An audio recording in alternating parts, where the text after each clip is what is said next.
Hello friends. आप सभी का आपके अपने चैनल पीएस क्लासेस पर बहुत बहुत स्वागत है। मैं हूं अजय।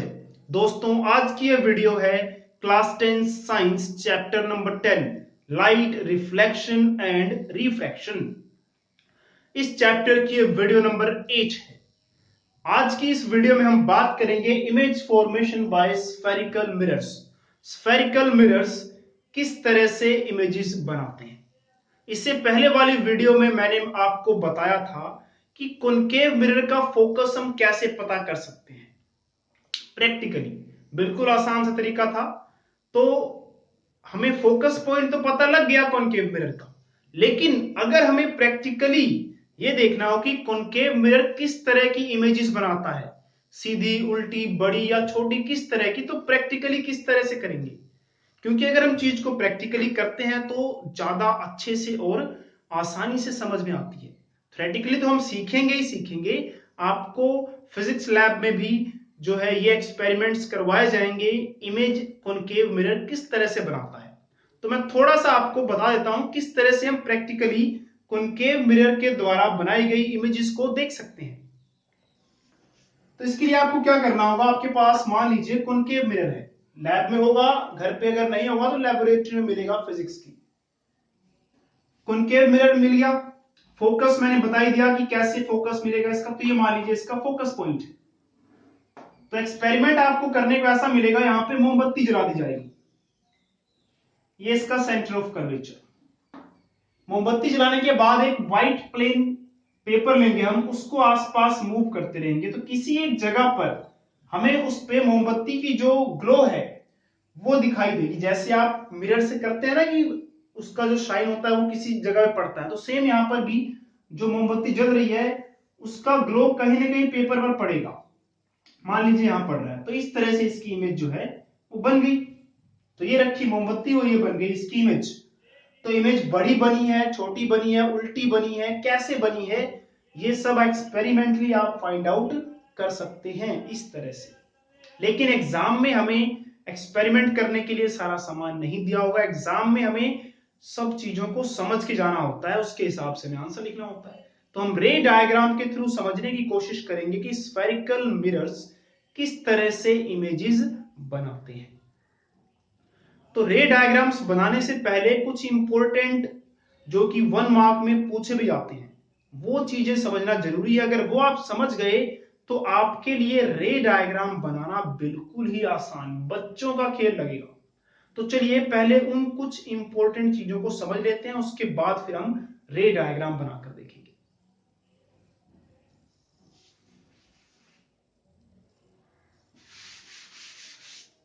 तो पहले बात की जाएगी कॉनकेव मिरर की। मान लीजिए हमें कॉनकेव मिरर गिवन है, ये हो गया इसका पोल, ये हो गया इसका सेंटर ऑफ कर्वेचर, ये हो गया इसका फोकस पॉइंट, और ऐसी लाइन जो सी और पी से होकर गुजरेगी उसका नाम क्या होता है, प्रिंसिपल एक्सिस। तो ये सब चीजें हम डिस्कस कर चुके हैं, मैं यहाँ पे दोबारा जो है डिस्कस नहीं करूंगा बिकॉज बहुत टाइम लग जाएगा, बहुत वीडियो बड़ी बन जाएगी। आगे क्या करेंगे, मान लीजिए एक इंसिडेंट रे आती है जो प्रिंसिपल एक्सिस के पैरेलल है। पैरेलल यानी कि समानांतर, जिस डायरेक्शन में हमारी प्रिंसिपल एक्सिस है वैसी ही इंसिडेंट रे है। तो ये आ गई हमारी इंसिडेंट रे। तो एग्जाम में क्वेश्चन इस तरह से आ सकता है कि अगर इंसिडेंट रे ऐसी है तो डायरेक्शन शो करो डायग्राम के थ्रू या फिगर के थ्रू, रिफ्लेक्टेड रे कैसी होगी। तो आपने ध्यान रखना है, अगर इंसिडेंट रे प्रिंसिपल एक्सिस के पैरेलल आई है तो रिफ्लेक्ट होने के बाद वो फोकस पॉइंट से जाती है, तो ऐसे जाएगी, ये आपका आंसर हो जाएगा। तो ये हो गई हमारी रिफ्लेक्टेड रे।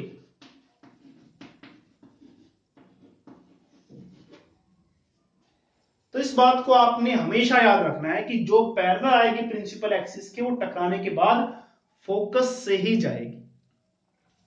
चलिए केस नंबर 2 की बात करते हैं। ये हो गया इसका P, ये हो गया इसका C और ये हो गया इसका F।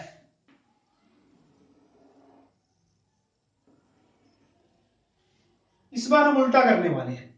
इस बार जो इंसिडेंट रे है वो पैरेलल नहीं आ रही, इस बार वो फोकस से जा रही है।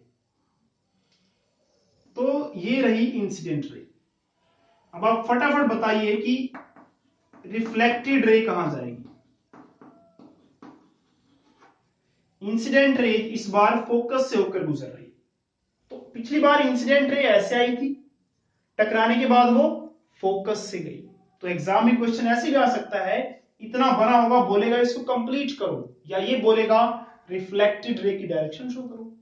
तो अगर इंसिडेंट रे आने वाली रेखा जो है वो एफ से जाती है तो टकराने के बाद वो प्रिंसिपल एक्सिस के पैरेलल हो जाएगी। तो ये हो गई हमारी जाने वाली यानी कि रिफ्लेक्टेड रे। ये बात ध्यान रखनी है। तो कुल मिला के बात ये हुई, अगर पैरेलल आती है टकराने के बाद फोकस से जाएगी, फोकस से जाती है तो टकराने के बाद वो पैरेलल हो जाएगी। ये बात आपने ध्यान रखनी है। चलिए थर्ड केस की बात करते हैं।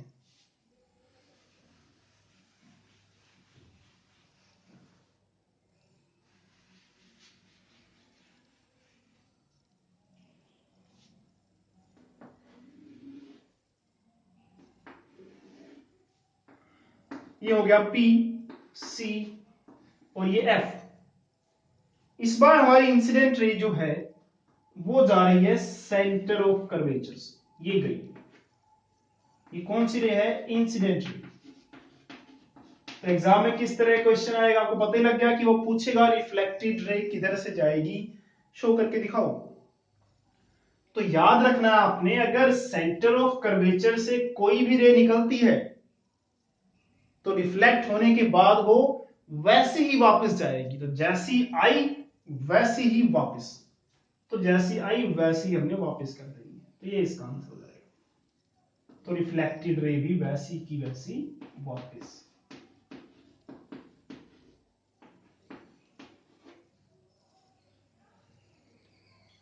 चलिए बात करते हैं केस नंबर 4 की।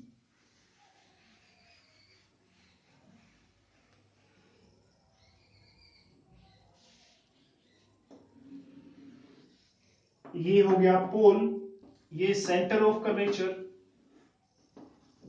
ये हो गया फोकस। इस बार जो इंसिडेंट रे है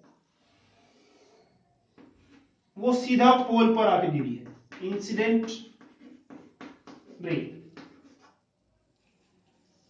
तो ये सीधा कहां आकर गिरी है? पोल पर। तो इंसिडेंट रे जो कि पोल पर आके गिरी है, अब हमसे पूछा जाएगा एग्जाम में रिफ्लेक्टेड रे कहां जाएगी। तो मैंने आपको बताया था कि जो प्रिंसिपल एक्सिस है ये रही, वो पोल पर नॉर्मल का काम करती है। यानी कि ये लाइन क्या है? एक तरह से नॉर्मल। ये कौन है? इंसिडेंट।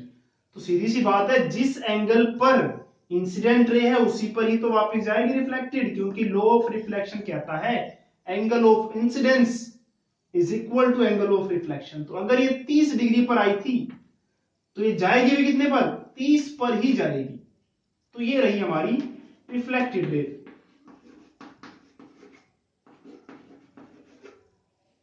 तो इस वाले केस में जिस एंगल पर आ रही है उसी एंगल पर ही वापस भेज देनी है। ये हो गया केस नंबर 4। तो अभी हमने बात किसकी की? कॉनकेव मिरर की। अब जरा ये भी देख लेते हैं कि कॉन्वेक्स मिरर के केस में कैसे क्या क्या होने वाला है।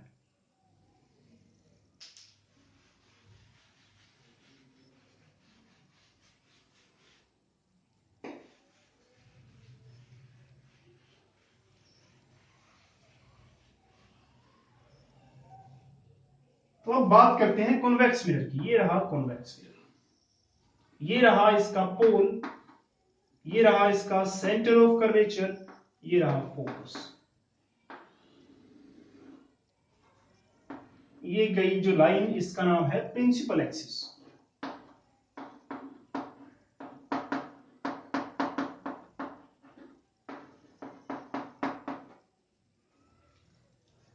तो पहला केस तो यही, ये आई हमारी इंसिडेंट रे,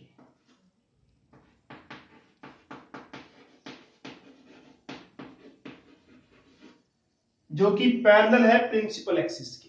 तो एग्जाम में पूछा जाएगा रिफ्लेक्टेड वाली कहां से।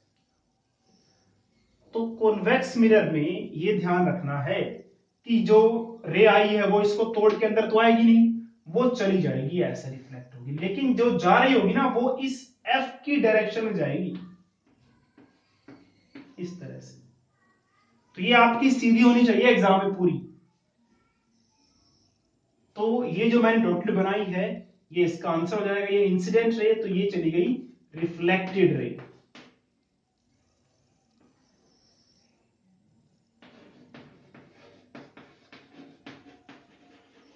तो रिफ्लेक्टेड रे इस तरह से ड्रॉ करनी है कि वो एफ से निकलती हुई दिखाई देनी चाहिए, कि जो ये रे निकली है, ये रे कहां से निकली है, एफ पॉइंट से निकली है।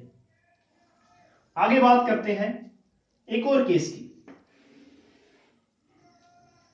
ये हमारा P हो गया, ये हो गया C, और ये हो गया हमारा F। इस बार हम बात करेंगे अगर ये रहा सेंटर ऑफ कर्वेचर,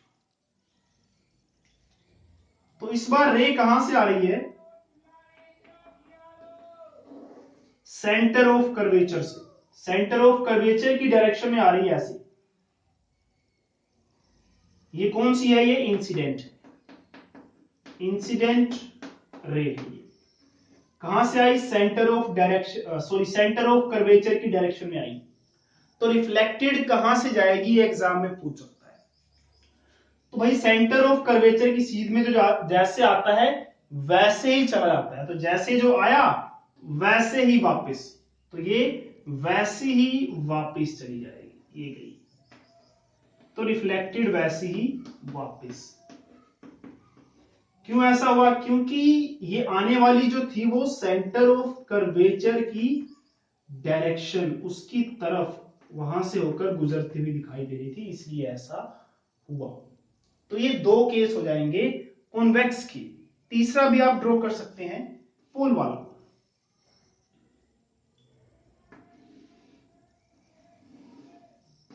ये पोल, ये फोकस, ये सेंटर ऑफ कर्वेचर, ये है इंसिडेंट। तो फटाफट बताइए रिफ्लेक्टेड कहां से जाएगी। तो पोल पर जो है हमारी प्रिंसिपल एक्सिस नॉर्मल का काम करती है, ये नॉर्मल, ये इंसिडेंट, तो ये रही रिफ्लेक्टेड। जिस एंगल पर आई उसी एंगल से ही रिफ्लेक्ट। अगर ये 40 डिग्री पर आई है तो 40 डिग्री पे ही जाएगी रिफ्लेक्टेड रे।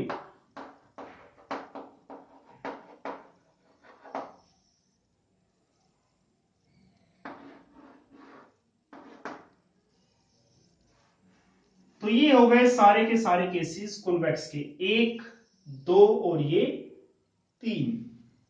तो इन चीजों को अगर आपने सही से समझ लिया, आगे जो मैं रे डायग्राम्स बनाने वाला हूं नेक्स्ट वीडियो में, वो आपको फटाफट समझ में आएगा। तो अगर समझ में आ गया तो वीडियो को लाइक जरूर कीजिए और अपने फ्रेंड्स के साथ शेयर कीजिए, और समझ नहीं आया तो एक बार वीडियो को और देखने की कोशिश कीजिए, आई होप समझ में आ जाएगा। और डिस्क्रिप्शन में मेरा नंबर या फेसबुक का लिंक है, उस पर आप कॉल या मैसेज करके मुझसे अपने डाउट्स पूछ सकते हैं। और चैनल पर नए हैं तो सब्सक्राइब जरूर कीजिए, इस चैनल पर बहुत सी एजुकेशनल वीडियोस अवेलेबल हैं और होती रहेंगी। तब तक के लिए दोस्तों अलविदा और जय हिंद।